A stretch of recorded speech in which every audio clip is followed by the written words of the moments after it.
Hi, it's John. I'd like to share with you my ghostly experiences from when I was younger.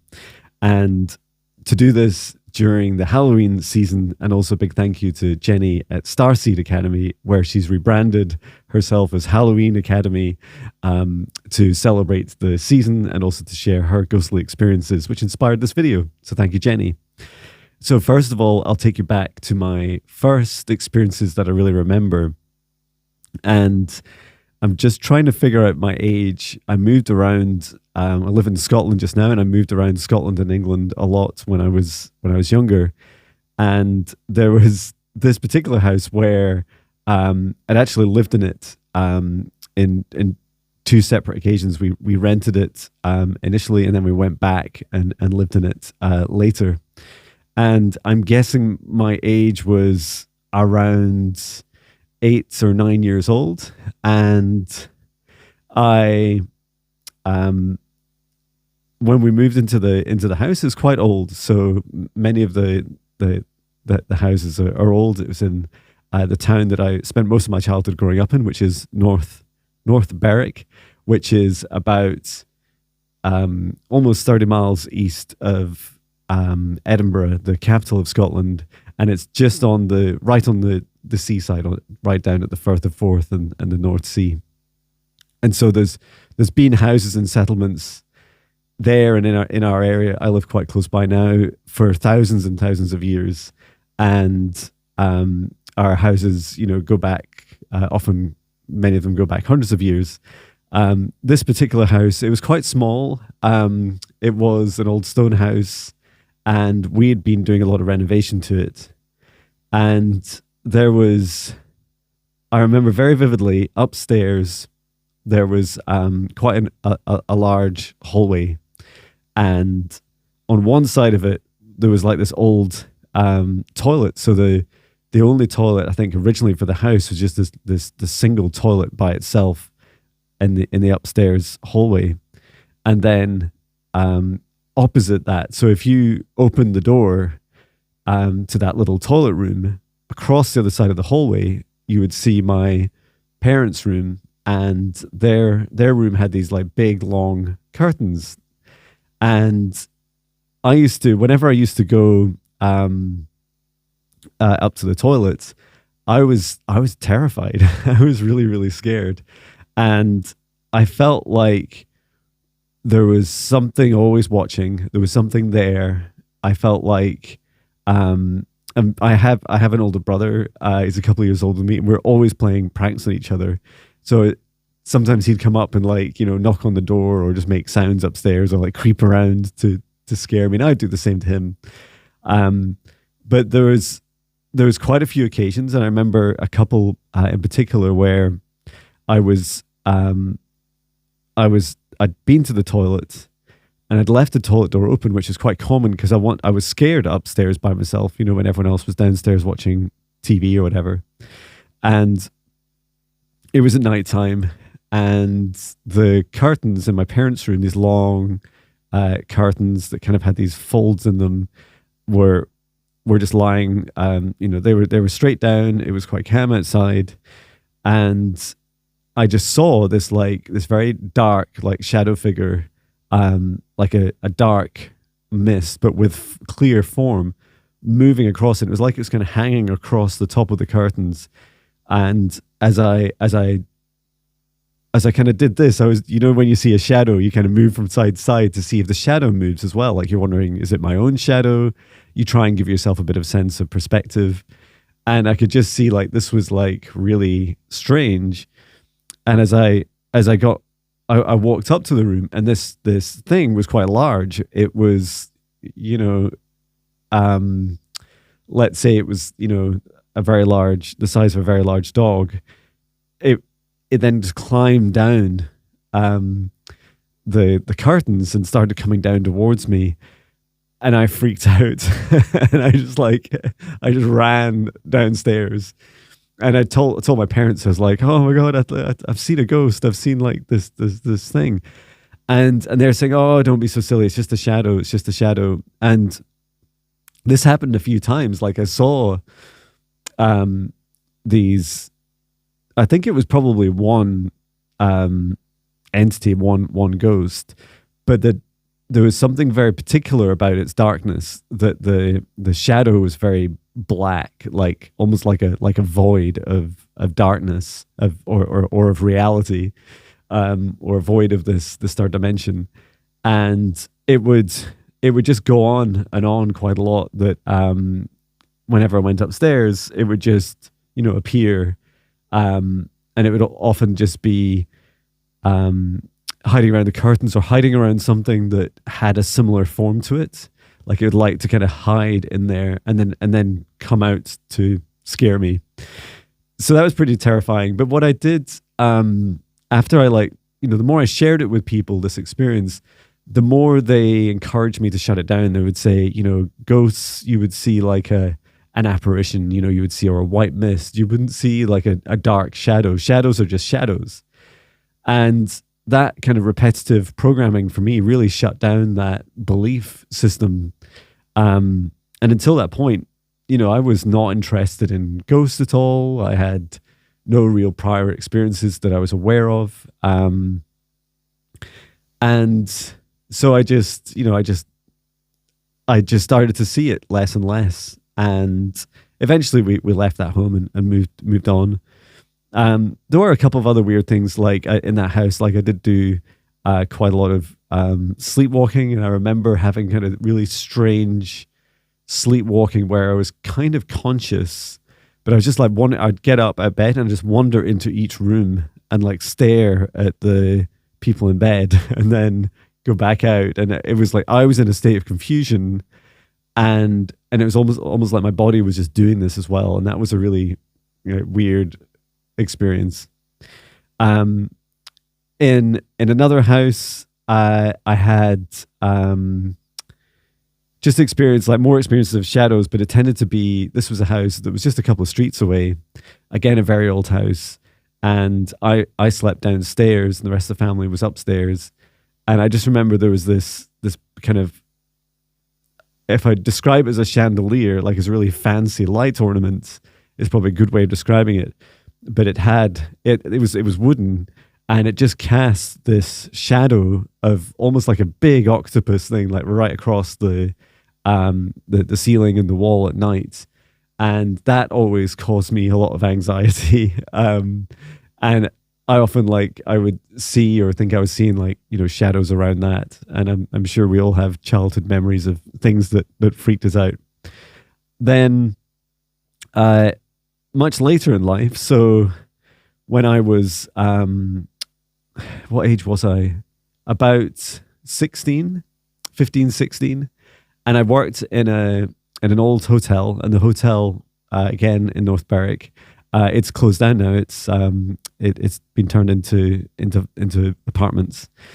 And this was probably my most profound experience. So this place, a very old hotel. It was run by a family who I was very close with. They were very loving and very caring. And I would do a mixture of waitering, and I'd also do clean dishes and kitchen work. And I remember one night, it like a lot of hotels, it had in the main dining room area, and then the kitchen area next to it had these little kind of corridors to connect them so that the staff could walk between the rooms. And the dining room was quite a big room, and I looked out over the sea, a really beautiful room. And I was standing there polishing cutlery, and at the corner of my eye, in the corner of the room, there was this door, and the door had a single glass pane across it. And I saw someone's face look in through into the glass pane and look at me. Now, quite often the owner would do this because, or if one of the family members were looking for each other, it was a very quick way. You could just look through the window and see who was there if you're looking for someone. So I didn't think anything of it. I thought, oh, well, that's just, it's just the owner checking in, see who's in the room, because obviously the light was on, and it was at the end of the night, and the hotel is pretty quiet.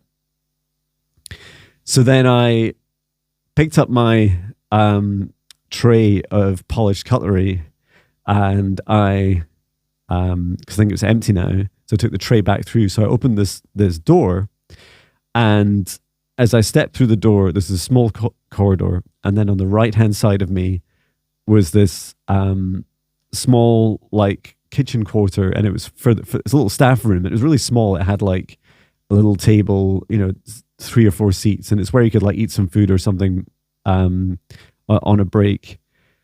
And as I stepped through there, I was aware that there was a very tall, what I thought was a tall man standing right next to me. Now the son of the family, he was really tall, like above 6 foot, and so I thought it was him. But as I passed by, like that was my initial reaction, and I could see this being in the corner of my eye, and I was so close to it, like I was, like it was just here next to me. And as I walked past, I felt like that it was actually really tall, like it was close to about 7 foot or maybe taller, and that it was looking down at me. And as I walked past, it went like like that, like a very dismissive, disappointing, exhale. And it, like, so much happened in that split second. Like I felt like it was that it kind of knew me, that it was very, dismissive of me. There was a lot of kind of just a lot of fear and pain that like exuded from this. And it was, I'm just reliving that moment. It was just a very intense, just few seconds as I walked past.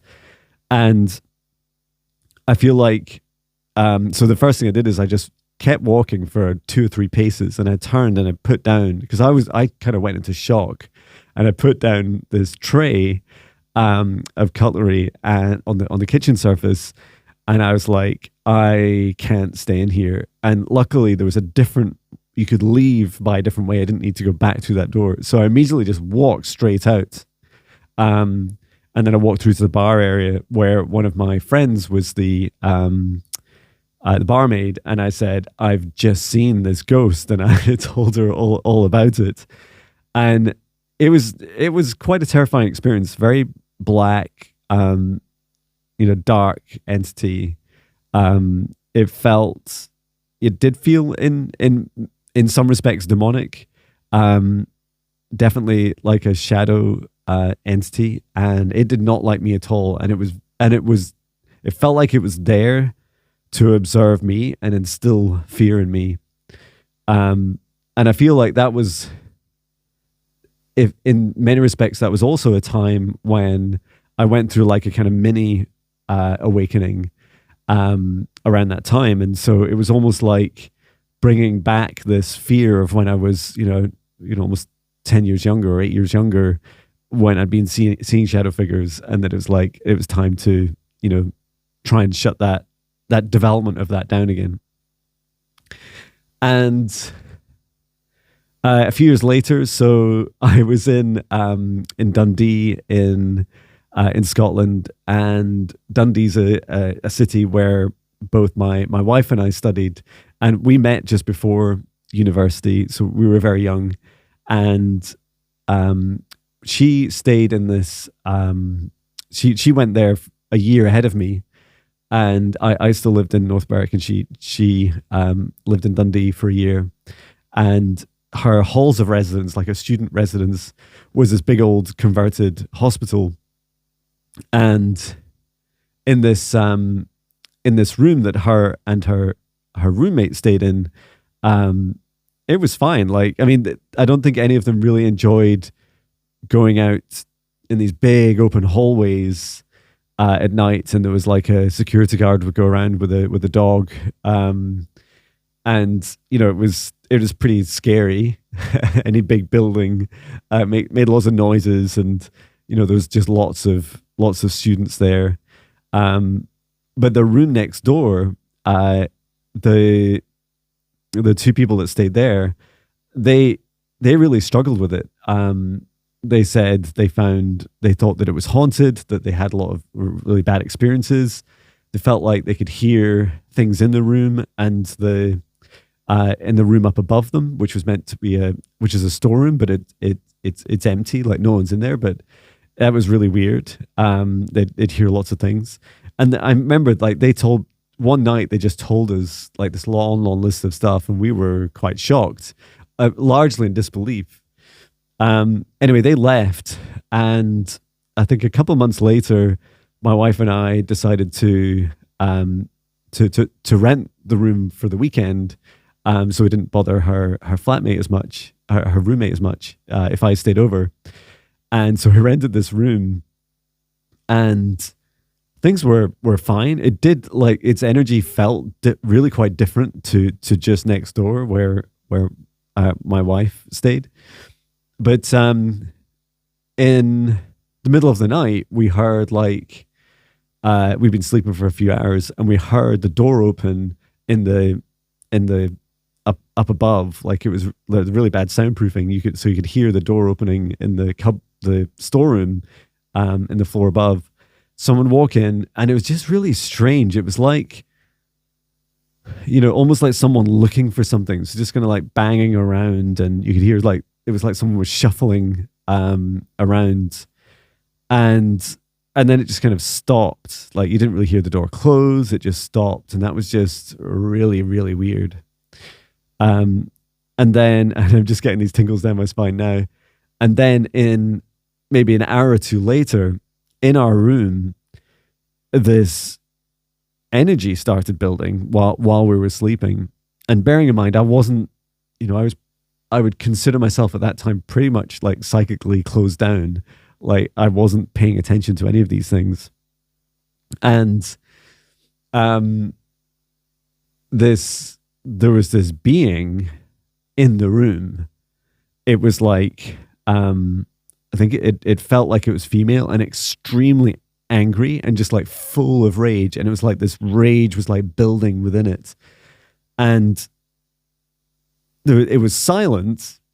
And we didn't see it, but it was like when you're sleeping and you know that someone walks into your room, you just know it. You know that someone's there. And as this built up, both my wife and I at the exact same time, like, quickly came out of sleep and woke up, and both in unison. So we just began screaming together. So it wasn't like one screamed and then the other. We weren't screaming at each other's reactions. We were screaming at this thing that was like this presence that was like this ghost that was growing in the room. And we just like screamed, and we were in so much shock. Now, my wife did suffer from quite a lot of night terror. She'd often wake up screaming for lots of different reasons. But she just found it, we were both really shaken up. So we turned on the light, and I was like, "Did you see it? There was something in the room." She's like, "Oh, I just think I had a night terror." Like, she was, just trying to brush it off. And I was like, I don't suffer from night terrors, and I've never experienced anything like that would make me wake up screaming, having seen this woman, this ghost, like, growing in this room. So yeah, that was pretty terrifying. So that was a fun experience. We did stay for the rest of the night, but I think we slept with the light on, and there was just lots of noises in that room. Noise is one great way that they'll manifest. And then forward winding to not that long ago. So really just before before I started meditating each day, and my psychic abilities started coming online again. Just before that, I had an experience where I was out running in I still do, same place. I go for a run in the countryside, so just the south of the town I live in. So I live in this town Dunbar, and it's like still about 30 miles east of Edinburgh, and it takes, I don't know, 5 to 10 minutes to like run outside of the town. And as soon as you run outside of it, you're surrounded by like, tens of miles of fields. And so I run at 5 a.m. And so you immediately hit like this, starlit nights and big open, big open fields. And I just run along this country road and I run up these steep hills. And just a few minutes after leaving the town, you get to some of the standing stones. So we have loads of standing stones in our area. And one of them, I feel like they make a grid, like they're connected to each other. There's one in a big hill called Doon Hill, quite far, like about 10 miles south of the town. And then it's like you could draw a line from that down to this standing stone. It's quite tall. It must be like 7-8 foot tall. And that's off in a field to the left of me. It's about, I don't know, 500 feet or something away. So it's not super close, but you can like, no, 500 feet, that can't be that far. Let's say 200 feet, because it probably takes about that in line to walk it.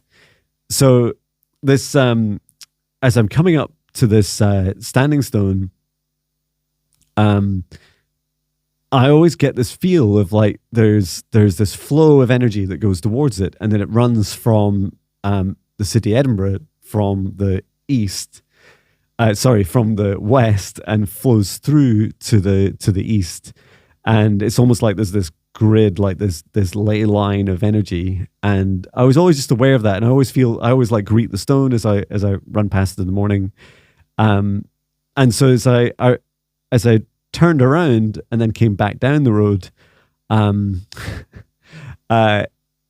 I saw for the first time, like I saw as clear as day, this ghost, this shadow figure, and I had a torch at the time, and I saw this thing on the left hand side of me. And the stone, so the stone, I've now changed direction, and the stone is on the right hand side of me as I'm running down this hill towards it.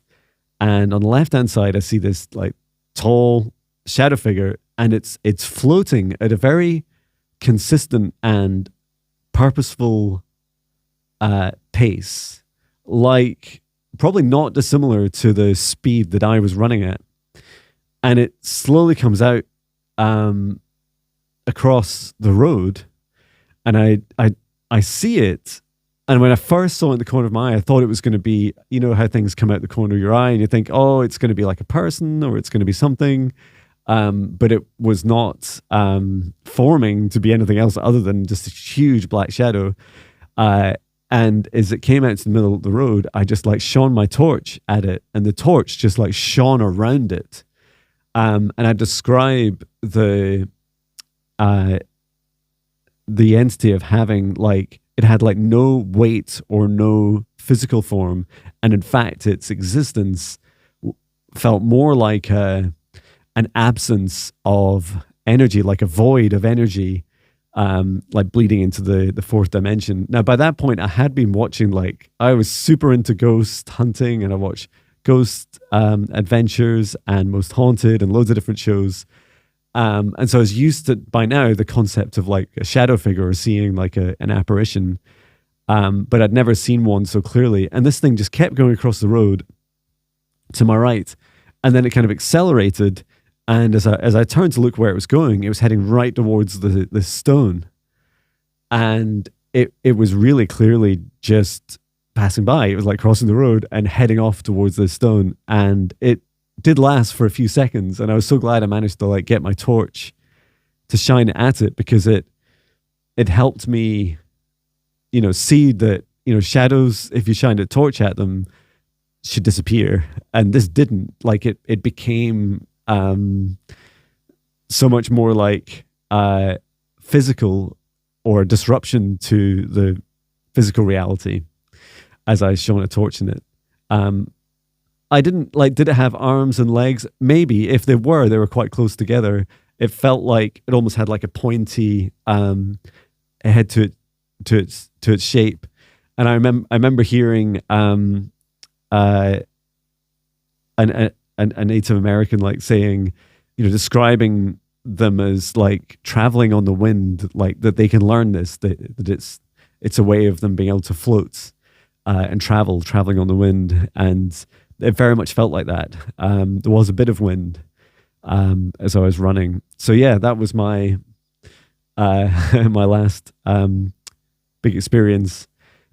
These are the experiences that I had before my psychic abilities came online and activated in November 2017. Since then,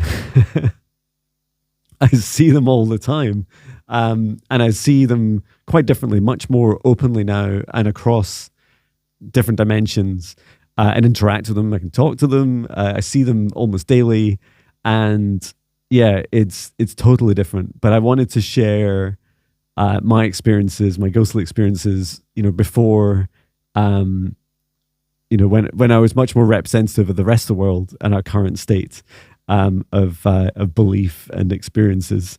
So yeah, I hope that helps. If you'd like me to share more about my my ghostly experiences since my awakening, and if you've made it this long at 26 minutes into the video, then congratulations.